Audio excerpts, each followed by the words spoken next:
All right, welcome.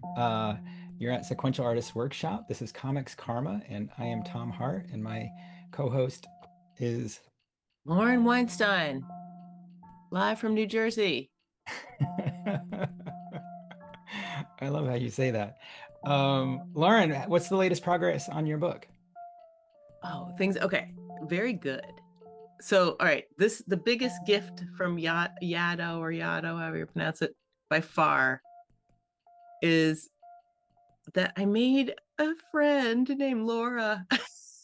And she is she's a landscape architect. Like she's not a cartoonist, but she's very good at thinking. I love showing her my work. So I showed her this uh I got done with like 30 pages at Yaddo, but then I also had this other chapter that I was struggling with. So I've retooled it and I've sent it to her, and I sent it to her, and then she was like looking at it and thinking about this concept that I wanted to share with you guys. This uh Rowena Reed Costello's dominant, subdominant, and subordinate forms. This is a concept of design, but she applied it to this chapter where there were like a lot of things going on. And it was basically like, okay, what's your dominant theme? What's your subdominant theme? And then what's your subordinate theme? And I know that's very formulaic, but it took her having a more minimalist idea to kind of just trim the fat off the chapter. And then I shared it with my writers group last night, and now I'm good to go on like two chapters. So now I just have to finalize these chapters. It was just she. This is like the best kind of editorial friend. She was on the phone with me on Sunday night for 2 hours. Oh my God, I know. Just you're she's not like, you're because not she's like, paying listen, no, I didn't pay. Like, she her? she's like she's like, listen, I like to watch TV, and this is like watching TV, except it is as relaxing as watching TV, except it's like more fun. So I it was so I am just gonna milk that until she gets sick of it. You say formulaic, but it's not formulaic to say like, hey, what's the focus of this section? Yes, And exactly. Right. that doesn't sound like formula. That sounds like treat it like a reader. A reader is going to have one main takeaway, maybe a second takeaway. Yeah. What is it? That's And not. like what's this chapter really about? Like this chapter it's an earlier chapter. It's like when my character first goes to high school, and it's like what, it's really about wanting to be cool, but what does cool actually mean? And um so so we talked a lot about that, because when she first said that, I was like, oh, that sounds so superficial. But that is the high school, that's the entrance into high school. And what is it? And then the other question is, who really loves you, and who do you love, and what is your authentic self? And then, like those are the questions that kind of being cool leads into. And not who really loves you, actually, that's not right. It means, how authentic are your relationships? Oh. So wait, uh, so what was the main theme, to use her word? What was the dominant theme of that chapter? I think, am I cool? Am I cool? Yeah. Wow. Okay. Huh. Yeah. Yeah. Yeah. um In the yeah. graphic novel intensive here, so we have people boil down their whole book into one word. What is that word? Mm-hmm. Like, that's to encourage them to shave everything off if they're, especially if they're lost, if they're like, I don't know if this scene is working, if this section's working. So like, let's say your single word is belonging, or actually in yours, coolness, right? Right. And that's not yours. I'm not, this is hypothetical, but I'm just saying, like, if we're ever in the weeds and we get lost, we say like, is this section about coolness? And you're like, not exactly. Like, get rid of it. Right, exactly. And Yeah. and it felt so good to cut away pages. It wasn't, because there was another subplot, and it just didn't need to be there. Didn't need to be there. And then everything. What I love about right now working on this book, God damn it, I'm trying to shut off my phone. I'm gonna throw it across the room. Oh, I threw Oh it. my God, you did. I did, and I just threw it at my dog. I just hit my dog with my phone. And now she's over here. She's like, "Why'd you hit me with a phone?" Oh, that's A so little sad. bit of what this day is like. It's okay. It's fine. Hey, Lauren, so quick question, and obviously I'm leading into our main question. At Yado, you had all these like high-level artists and writers and things. Yeah. Did you ever talk about social media there? Oh God. Yes, we did. Yeah? So What you did know you what? My say? friend Laura, No. zero presence on social media. She Uh-huh. had a spiritual advisor, and now I'm Uh-huh. talking to her, or who's like, "Don't do it." Totally on this, and I think about how much time I waste thinking about social media, even thinking about like something like I'm on a Slack just full of cartoonist friends. I spend a lot of time on that too. The whole call and response thing, to quote a podcast I really like called Blind Boy. He's Irish. Oh, I Um, really love those episodes you shared with me. I well, don't I can listen to all 600 that he's already recorded, but I liked those too. But go ahead. but he said that, social media is owned by billionaires who have constructed a call and response uh, way of communicating, which will inevitably lead to, it leads to friction, and it leads to all sorts of unpleasant feelings. And so there were a lot of things about social media that everybody at Yado was trying to navigate social media in different ways. Some Yeah. people, when they got there, they just deactivated their Instagram accounts Huh. the whole time they were there, just so they didn't have to see it. Mhm. Um, Other people, just consider it a complete waste of time. Other people, Was like a anybody good musician, at it? what'd you say? Was anybody good at it? Yeah, there was a musician who was good at it, but I mean, every single day she was uploading a new video of her Uh-huh. performances. Um, I think the, but it's tricky. Like just this morning, I saw this painter who I love. She's got, not that many followers. I totally want to buy one of her paintings. I saw this comedian that was so funny, and I never ever would have seen her if I hadn't been looking on Instagram. It's not, yeah, navigating is very difficult. And I believe that we'll be talking about that more. Yeah, let's start. Why don't we bring our guest member on? I'm so glad Jim Hamilton's here today. Jim, you should have the power to unmute. You want to just come on and ask your question or start this conversation or continue or anything? Sure, sure. My question really is about being seen, and it really refers back to social media and a little failed experiment that I had on social media. Um, and really, it came out of the third GNI class that I was in. So the first two, I worked on my book, Falling, Amazing Survival Stories. And in the third one, I worked on a series of cartoons that answer questions about falling. And my intent for those was to use them to promote the Falling book on social media, specifically Instagram. And if if the idea is that that would drive sales of books, it just didn't happen.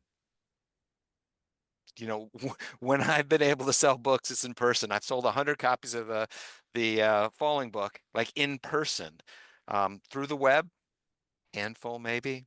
Um, it's just like a giant echo chamber, and so it's frustrating in a sense for me. And now, I mean, the good news about this story is that I have 45 cartoons that I'm turning into a book that I'll have as a physical result of this social media experiment. But the social media experiment, as far as I'm concerned, was a failure.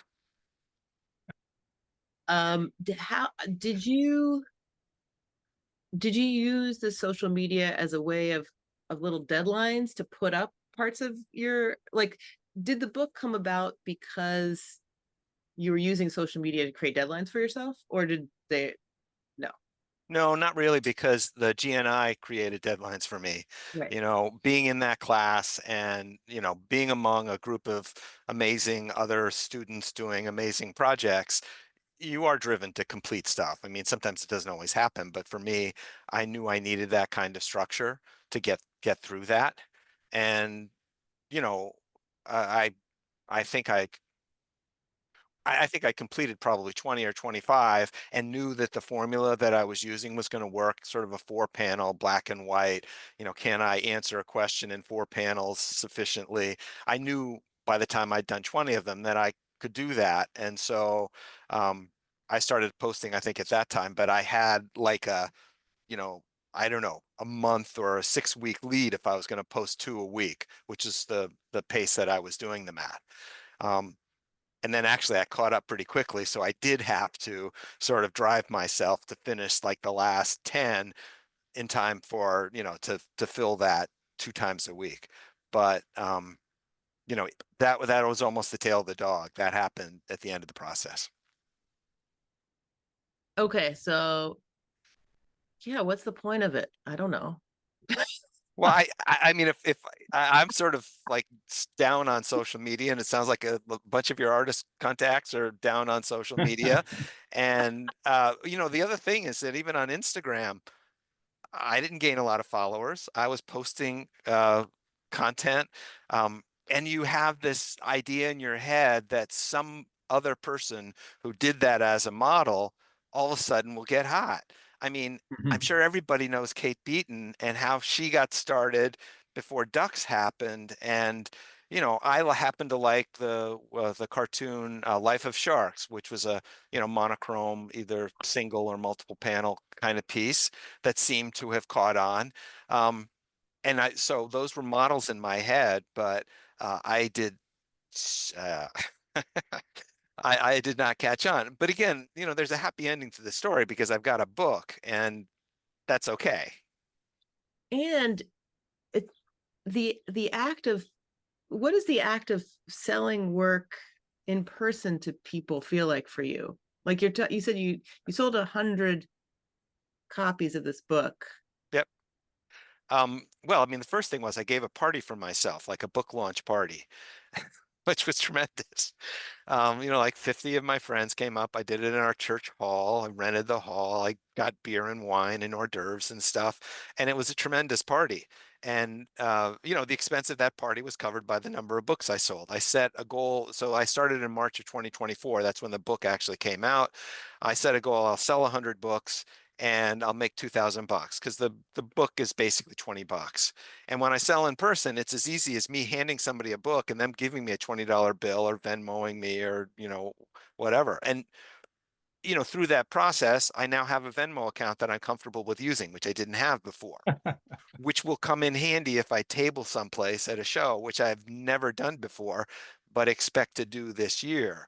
Um, but I feel like maybe I'm representative of a group of people within SAW who are doing this because they love doing it and are not exactly expecting, to get a publisher or an agent or win prizes or become hugely successful. Um, you're just doing it because you really want to do it. Yeah, there's nothing wrong with that. It's great. I've got I I've got some things to say. It's not none of it's prescriptive. If that's okay. I love giving I'm Lauren sure. Lauren the floor, but No, no. is Yeah. it Jeannie in the chat says Instagram is an abyss. Yeah. Um, yeah, I mean, well, a couple things, but I want to get to a larger story. But yeah, social media has incredibly short cycles, and you can't go in thinking like I'm I'm gonna I'm just gonna do this thing and on a regular basis and people will come. It just doesn't work that way. I mean, no one knows how it works except the people who make it their job to really market the heck out of something, right? And eventually at some point everyone who really tries to make a go of being seen, to be honest, realizes like, oh, there's this much time I put into making the work, and then there's this much time, and it's more. And there's this much time I put into getting the work seen, and it's ridiculous. So with more effort, I'm sure there's something to be done, or that some. But I want to mention a couple other things. One is that you have been seen, like you were on William Shatner's TV show, man. Yeah, Can you that's tell true. us that story? Yeah, so I have had a website. Well, my greenharbor.com website has a subsection in it called the free fall research page. And the free fall research page tracks accounts of people who have fallen long distances and survived without the use of a working parachute. And I got onto that research around, 1999, 2000, and started tracking stories because I came across a couple of examples from World War II where people had either been blown out of planes without a parachute or they were in a severed tail section that somehow swerved down to the ground. And I thought, well, God, there got to be more stories than that. So I've been collecting those stories. Um, I had that web page, and actually, various William Shatner productions reached out to me multiple times. And the first time they said, well, like, are you, were you a math major in college or something? Do you have some reason why we should put you on as an expert rather than you're just some weirdo who, you know, is obsessed with people who've fallen from long heights? And I said, no, I'm just a weirdo. I was a German major. And they went like, nah, we don't want you. The next time they reached out was while I was working on the book Falling during the either the first or the second graphic novel intensive. And at that point, I hadn't even finished the book, but they were willing to have me as the author of Falling Amazing Survival Stories because that was more legitimate than me being a German major. And so they filmed it in New York. I never saw William Shatner, but they had two stories about one was a window washer who fell a long distance and survived, and the other was Vesna Vulovic, who many people will have heard of because she was like a Guinness Book of World Records person who fell 33,000 feet in the midsection of a plane that was blown up, probably by a bomb. So anyway, it was a great experience, interesting. I do feel like, I'm trying to get to the point where I can say, okay, I was on William Shatner, I published this book, this, that, and the other thing to start sounding more legitimate than just somebody who's obsessed with people who've fallen from long distances and survived. Lauren, you and I must know some people who like early in their career hit on something maybe accidental, but it clearly reached some people and resonated that they had to be that person over and over and over again. I'm thinking to some degree of David Rees, who started with Mhm. uh Get you on? Get Your War On, right. Yeah. Yeah, and which actually and it was such a huge hit that it was interesting to watch how is he going to follow it up, and he followed it up in a bunch of different ways. He didn't do the typical thing, which is keep making copy and paste cartoons. He didn't do that. He also didn't continue as the anti-war guy either. He continued in being a kind of a prankster, and his career went in odd little ways. But there must be other cartoonists who. My point is like sometimes when people like when that happens, what happened to you, Jim, is you just get locked in and you say I'm the falling guy, and that's good because then you just always are just you just go farther and farther and farther, and you have to but it involves a marketing plan, it involves strategy, and it involves like you know I'm going to post about William Shatner twice a week, and I'm going to post you know and I'm going to call up this TV show, and I don't know, I don't know the strategy, to be honest, because I don't like to think that way, but there are people for whom once they get that once that switch flips where they're like, oh, I can be seen as this person, they just really run with it. And I think you're still on that track if you want to be. We just got to get you on there. And I have a thought about that, but I want to give Lauren a moment.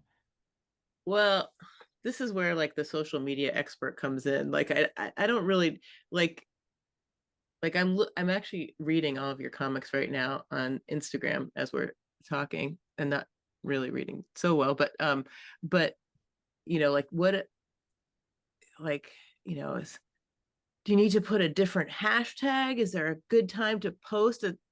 I don't know. Yeah, that And all of that stuff changes. Yeah. A friend of mine, I don't think you know her, Lauren, Deanna Zant. She wrote a book on sharing on social media Uh-huh. in the early 2000s. So this was early. It was called Share This.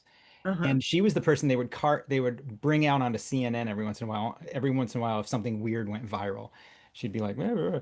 And especially if something that had a little bit of a social justice angle or something sort of weird in the political culture, they'd bring her out. So she was a real expert.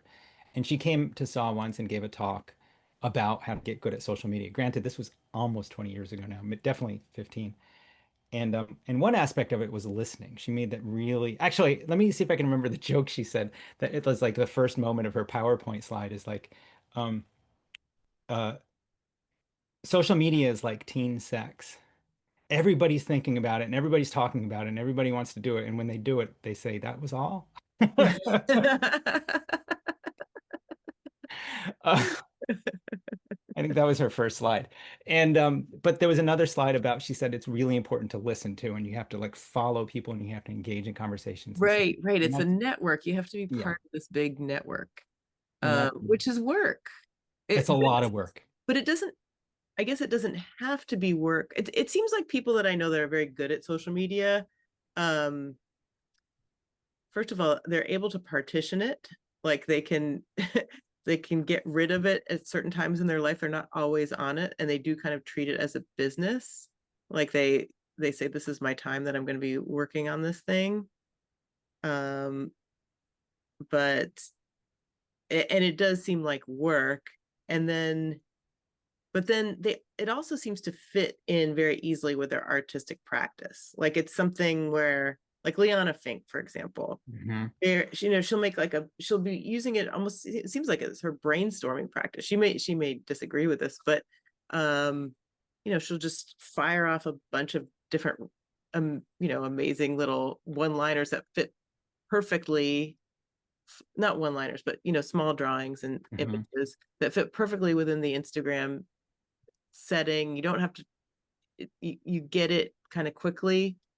um so that's an example, I think, of.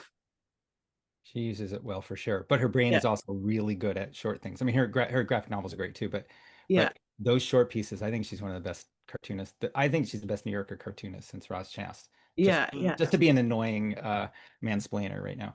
Uh, Well, Jackie Davis is on Instagram, overbites and underpants or underpants and overbites. yeah, And it's clear she is working her tail off yeah. to do the diary comics that she does. And she's got it split between, Instagram and then, well, is she on Substack or no, what is it sort of where you sign up and you can pay for some of her work?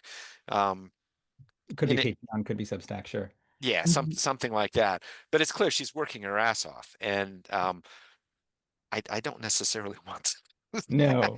Right, right. I mean, it sounds like you kind of like So I your can work is so, like, it's part of an obsession. You're doing fantastic work. You're selling it, and you're getting this kind of connection with people on the spot, like real human beings. It's fulfilling. Like I don't yeah, know. yeah. I, I think that is what, that's such, it's the main reason. You could talk about scale, but art is meant, you know it feels like you're doing everything. You're not like holding the art in, it's getting out. It's just not, Mhm. you're not using this thing that's, you know drives a lot of people crazy. And like I had an art show last year, and I ended up selling, like, I had like 11 prints for sale, and I sold 10 of them, and they were all sold to people, in person, and they all the prints like went up and they're hung up in people's houses. And it felt so good to have that. I felt like maybe almost for the first time in my life, I saw the flow of art in this very ground level way. And Mm. I loved that process. I saw it as a commodity. People bought it, but it was like, it it wasn't like trying to just fire something out to the masses. It was like art on a very personal Mm. level. We but you were there like promoting it in person. They saw Yeah, you, they got to talk to you about it, learn how it was done. I exactly. I feel like that in person. I have I can do that kind of stuff. So going way back when I was working on that first book where I came across the long fall stuff, I had written a book called The Writing 69. that I self-published, and it was about a group of journalists who covered the 8th Air Force in England during World War II, and including people like Andy Rooney and Walter Cronkite, a couple of other fairly well-known journalists. And at that time, a couple of times I would go to like a Walden Books or a Borders or a Barnes and Noble and say, can I like sit at a table someday and just sell books? And I can do that one-to-one actually pretty well. Yeah. Um, I didn't have that opportunity for this one because like the local bookstores that still exist, they're just a little skeptical about self-published books, and I've gotten books in there, and they just sit on the shelf because who knows to go in there and look for it. If it's going to be your friends looking for that book, you might as well have them just buy it directly from you. But if I was out like on the sidewalk sale day on the day before Father's Day saying, "Hey, I think your dad might like this book," Yeah. I could sell 20. I love how you're saying like this works and this doesn't. What should I do? You should do the thing that works. Yeah. I mean, I this is, don't really, yeah, you I know, don't know if there's like really, I feel like you solved the problem. Like, yeah, I just, um, I also feel like you have this book now, and you could put the book on social media. You could say it's for sale now. You could have, but you could do that if you want to. But if you don't want to, you don't have to. It's like you made Well, the account. You have the Venmo. You yeah, know, I mean, it's out there, but yeah, it's back to whatever the algorithms do because right. I've often felt, well, when I first started the website, I felt like it was a billboard in the wilderness, right? You right. know, who knows if anybody would ever show up there and actually see your website. And it's the same kind of thing with social media right now. I feel like it's shouting with a megaphone, into a hurricane or something. Yeah. It's just like, Yeah. and and but to me, the process has um, well encouraged me to think of more in-person kind of things. So the nonfiction comics event in Burlington, Vermont, coming up in the fall is one that I hope to attend a couple of years. Haven't timing didn't work out, but this year I really intend to Right. do that, and I think it's going to be a great experience. Um, That sounds fantastic. yeah. Yeah. Wait, can Yeah. you talk a little bit more about that convention? So it's specifically targeted nonfiction stuff. So given my falling and a couple of other topics that I've done, like I've had 2 knee replacements and I did a comic about that. That was in one of the, nonfiction anthologies, Saw anthologies. So I mean it's a good fit for me. What's also important for me is that it's one day, it's like 10 to 7 or something. Mice is local in the Boston area where I live. I just think I might die after 2 days of trying to do a show like that. So I figured let's start with a focused Yeah. one. Burlington is a great place to go visit. It's like 6 hours from here, but still, it'll be fun. And I know Saw people have been there in the past. Saw probably has had its own booth and may again this year.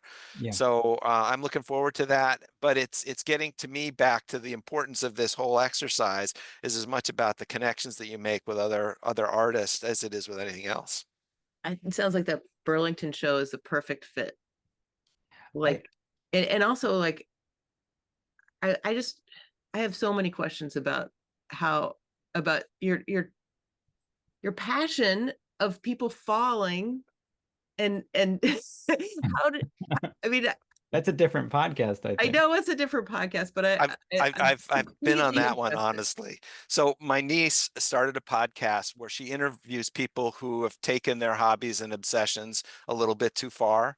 And she interviewed me on that. And it's called Can I Interest You In? And she's talked to people who've gotten really into, well, in my case, free falling, uh, writing erotica, um, what is it, turning, what's the wood turning kind of thing? Yeah, Lathing?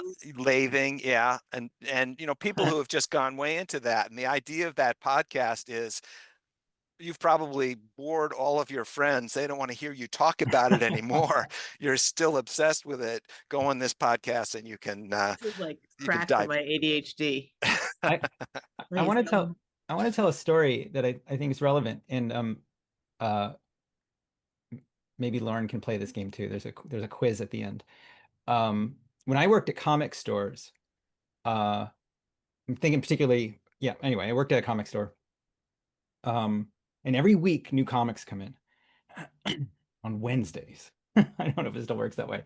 And we would order 100 copies of Batman, and we would order 80 copies of X-Men, and we would order 45 copies of New Mutants, and we'd order uh, I'm trying to think of some alternative comics that came out of it. Elementals. This was back in that time period when, anyways, things like that. We'd order 30 of that. That was a spin-off. A guy from Marvel and DC made his own comic. It didn't sell as well, but it still sold well enough for him. Uh, Fantagraphics was putting out its erotica comics, so sometimes we'd sell 25 of a title of those that was really popular. And then we would order like uh some independent comic that nobody had heard of. We'd order 2 copies of, 5 copies if it was a number one. Rock and roll comics, maybe they put out a Guns N' Roses issue. We'd order 3 or 5 of those. Legends of NASCAR came out. We'd order 1 or 2 of those. So the idea was like you order to sell out. Which one of those titles was the most popular book in America at the time? That's the quiz. 3, 2, 1. Superhero. Legends of NASCAR sold gargantuan numbers of copies at the Wow. races, but not at the comic stores.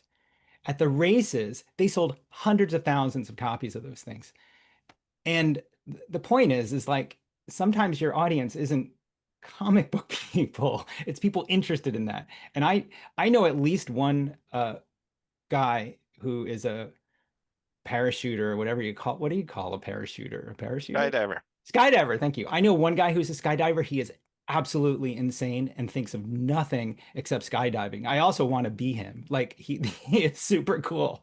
But like Friday, he has a regular Friday, Monday to Friday job. Friday evening or maybe Saturday morning, he drives up to his skydiving place and he jumps like 10 or 12 times a day. I thought it was like something you do once a month or something.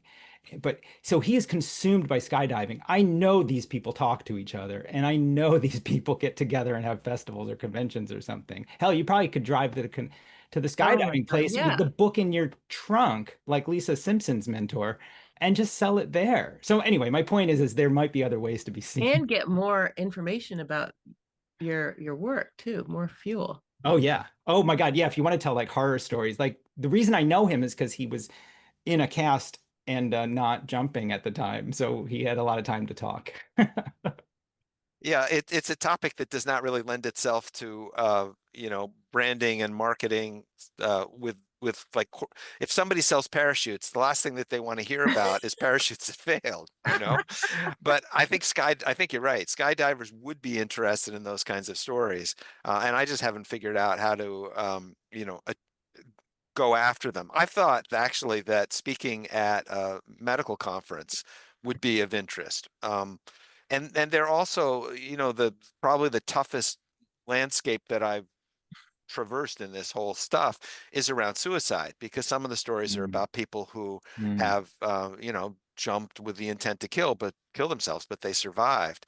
So I mm. really, through the process of working on the book, tried to build in a couple of places where I talk about the 988, helpline that people can call. Mm.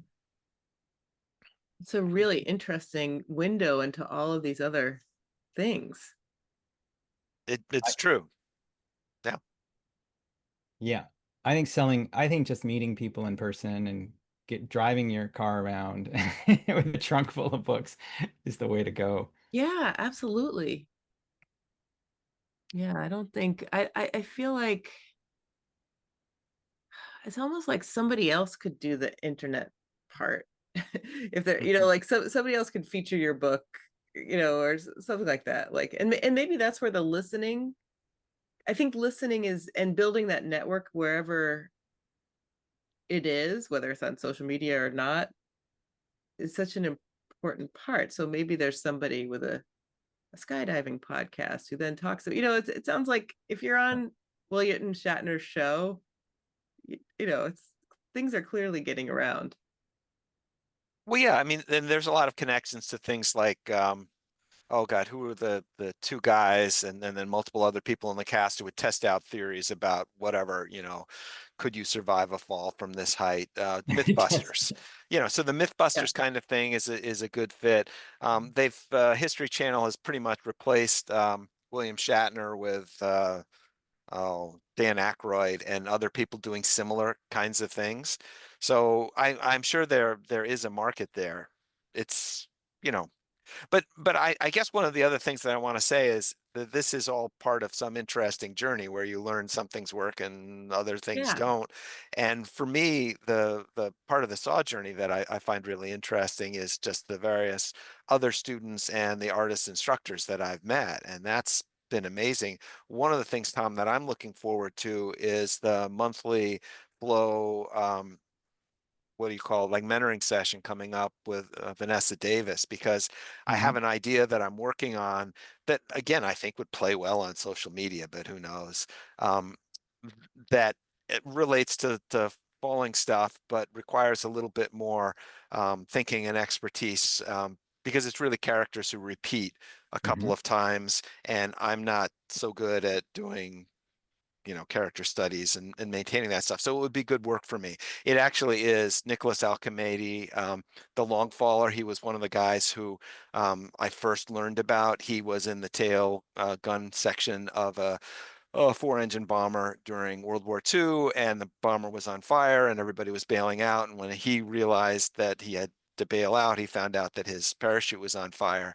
Mm. And so he decided, just, it was basically given a choice of which way would you like to die? Would you rather burn up in a crashing airplane, or would you rather just jump out and fall to your death? And that's what he chose.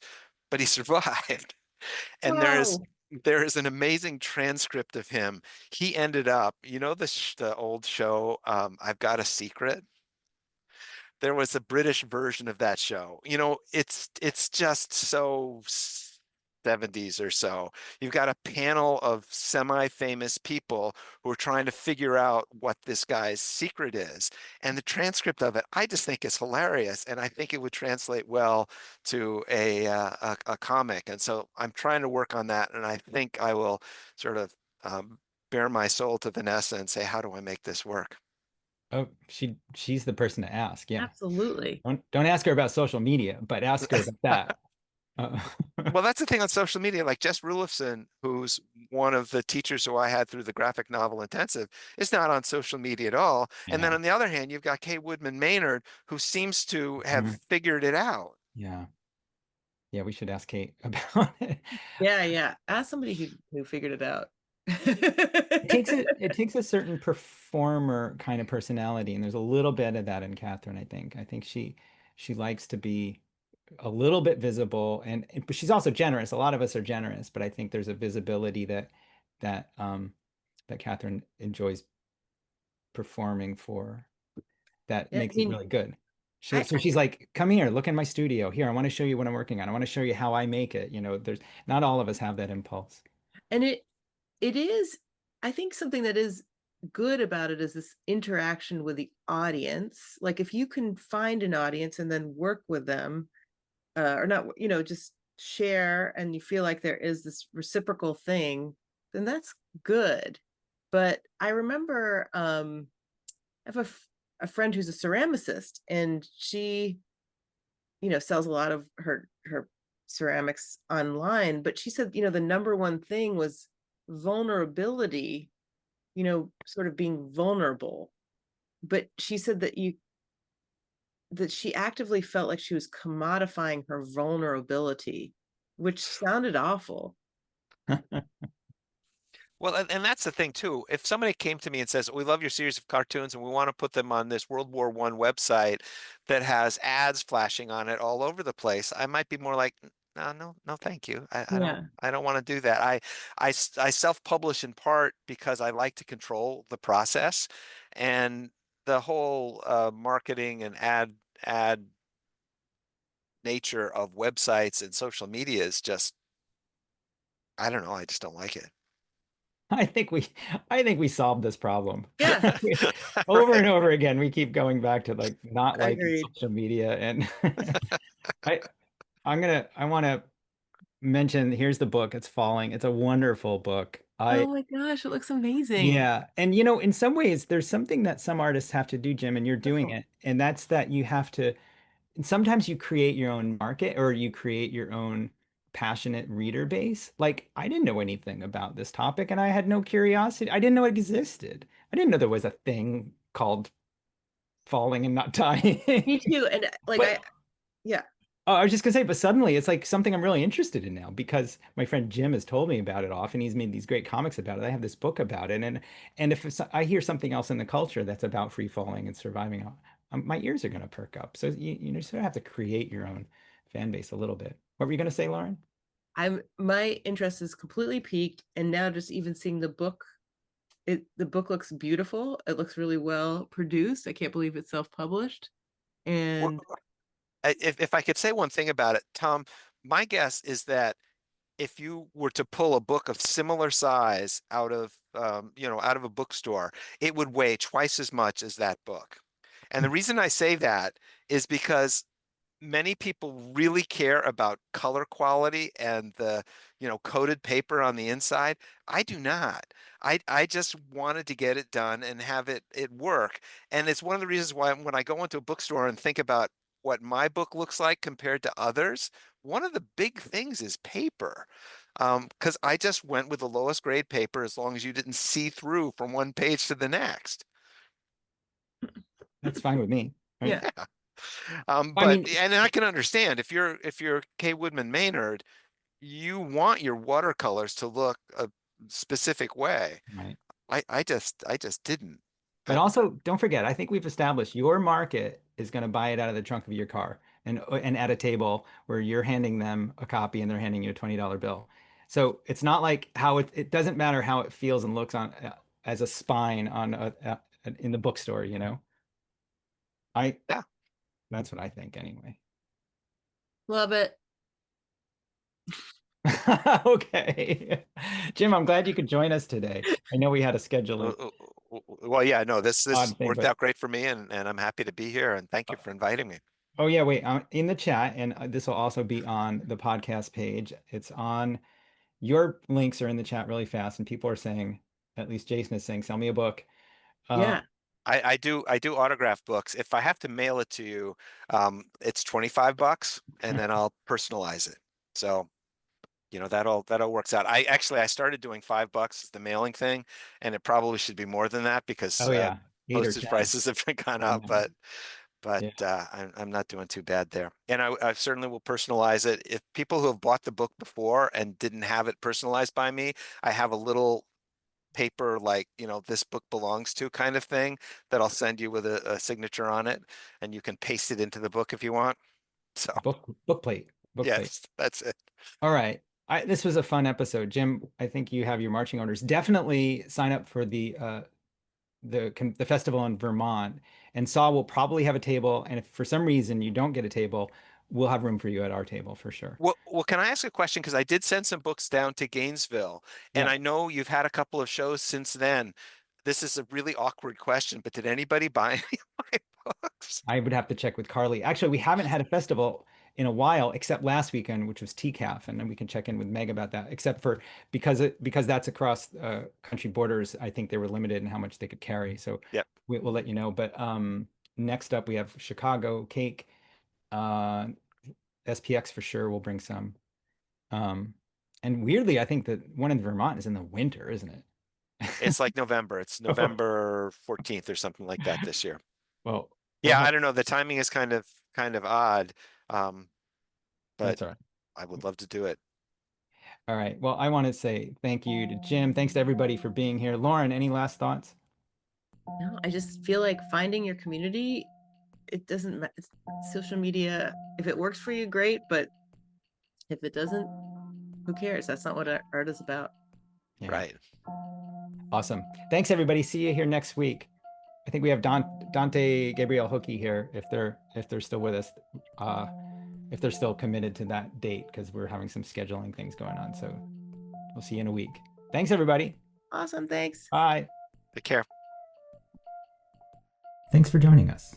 This has been a production of the Sequential Artists Workshop, or SAW.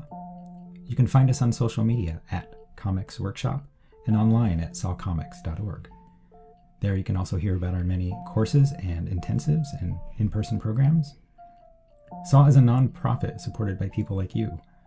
Learn how to make a tax-deductible donation at the donate page of sawcomics.org. You can join our free community of comics explorers at members.sawcomics.org. Thanks so much for being here.